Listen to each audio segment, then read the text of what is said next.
सत्य से अवगत करवाते हैं, उनमें जो बढ़ी हुई बुराइयां हैं या जो बुरी आदतें हैं उनका निवारण करते हैं, उन बुरी आदतों को छुटवा के और प्रभु के नाम का गुणगान करवाते हैं, उनका लाभ और महत्व समझाते हैं कि प्रभु के नाम में हमें क्या मिलेगा, प्रभु के नाम से हमें वो चीज़ प्राप्त होगी जो देवी देवताओं को भी प्राप्त नहीं होती है। कोई भी जीव ये नहीं चाहता कि उसे दुख हो, ना कोई शरीर का दुख चाहता है, ना मन का दुख चाहता है और ना ही आध्यात्मिक या दैविक कोई दुख चाहता है। लेकिन फिर भी उसको दुख क्यों मिल जाते हैं कि उसके सिर के ऊपर कर्ज है।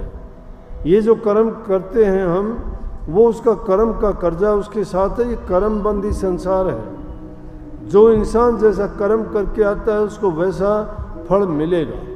अब इसमें परमात्मा का दोष नहीं है।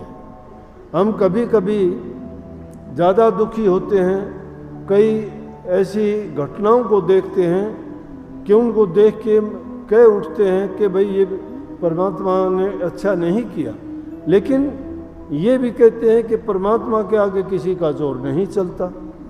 परमात्मा ना किसी का बुरा करता है, ना किसी को अच्छा करने के लिए कहता है। परमात्मा तो सिर्फ एक दृष्टा है, जो जैसा कर्म करता है उसका कर्म भुगतवा देता है। अच्छा करने वाले को अच्छा, बुरा करने वाले को बुरा परिणाम मिलता है।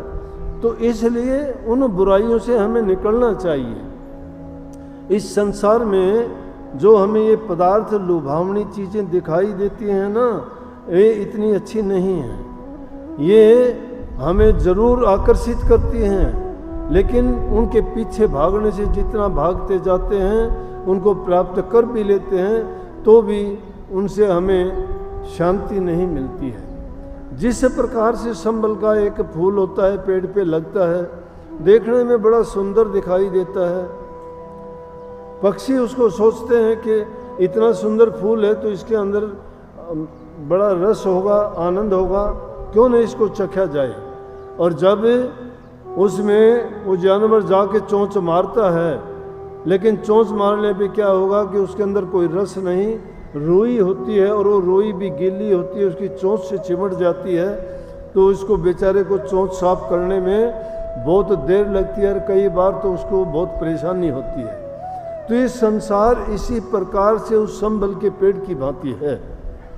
उसको देख के हम सब लुभाए तो जाते हैं, लेकिन ये उसको परिणाम क्या मिलता है, उसी प्रकार